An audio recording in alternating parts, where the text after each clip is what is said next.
On Tuesday, Christopher is here, and we always talk about backing up your computer because of those pictures, but are you really doing it? I just did this not very long ago because Christopher told me how to do this. The physical backup, this is not the cloud, this is the one where you're buying a hard drive. Yep. And we're hooking it up to the computer, and we're backing everything up. Exactly, and it's important to keep in mind it's not if your hard drive crashes, it's when. It will happen. It's happened to me 2 or 3 times. Really? And because I've backed up stuff, not a problem at all.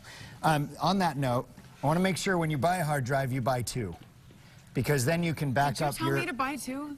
Maybe no, and we'll talk about that in just a second. Okay. Because when you buy an external hard drive, if you don't have a place to back it up, then where is the information? Right. It's only in one place. Only in one place. Right. Okay. The other thing I want to really focus on, and I've brought in my labeler before, but label your hard drives.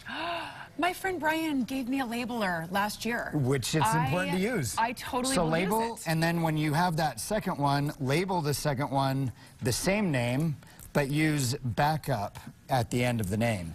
So now that's the same name, but it says backup on it. Okay, let's show that. That's a great idea. So ta-da. Now I know which one is the backup drive and which one is not the backup drive. Okay. But now let's talk about what you said. I told you to get OneDrive. Yes. And that's because Apple's and Windows machines, they have programs in there to back up your computer. Oh. And it's actually really easy. All you would do is, on a Mac, is plug in the hard drive.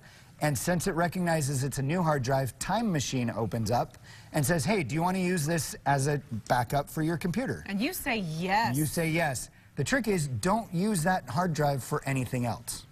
Okay, just that backup. Just and that it's backup. Everything on the computer. Everything on the computer. Okay. Now, on a Windows machine, you actually have to go to File History, and you can do a search for that. But you go to File History, turn that on, and it's the same thing. It's an external drive that it backs up everything to. Oh my gosh, see, that's when I just want to pay you to come over and mess with it for me, because when there's too many instructions, I start getting frustrated, and then I take the keyboard and like this. Well, and the important thing about having an external drive is then you can put it in a safe. You can put it in a fireproof, waterproof safe, and it's separated from your computer. Because if your computer gets lost, destroyed, hard drive crashes, and let's say a fire, and the hard drive's connected to it, the external, bye-bye. Everything's gone. It's gone. So it's important to have that away. Do you have a hard drive that you really like, or does it matter? I really think most hard drives are pretty good. Okay. The ones that make it to the store shelves are actually pretty good, so you're good. And is there any amount of gigs or whatever? Storage is so cheap these days that I would go with 2 terabytes, 4 terabytes, something like that. Okay. The other thing to note is you have to have a program to back up a hard drive to a hard drive. And there's a program for a Mac called ChronoSync. And what you do here is you actually just set it up to say, back up this drive to this drive. Okay. And then there's another program that you can run on your Windows software called To Do Backup. And it's by EaseUS that has that program. And it's the same thing. It allows you to back up external hard drives to other hard drives, make copies of your computer and stuff like that. Oh my gosh, you're speaking Chinese to me right now.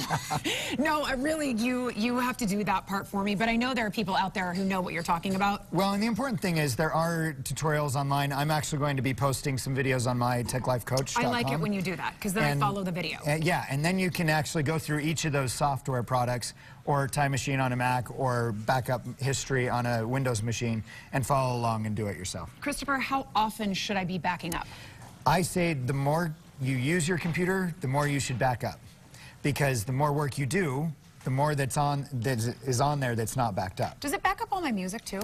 It would, yeah. It actually basically takes a picture of your machine and backs up all of the content in that picture, along with your settings and everything else. So if the hard drive were to crash, or if you were to need to replace the hard drive, when you restore from that backup, you're actually restoring everything. You don't have to manually go in and put it on the computer. Oh my goodness, so I get my Michael Jackson, my AC/DC, my Guns N' Roses, I've got it all. All of that stuff. My Keith Urban, my Justin Bieber, my Janet Jackson. Okay, we've got it all. All right, where do we find more information? So TechLifeCoach.com is my website where I post my videos to. I also have an Instagram account, Christopher the Creative. Okay, well, I will see you Thursday to do Sounds more good. work with my computer.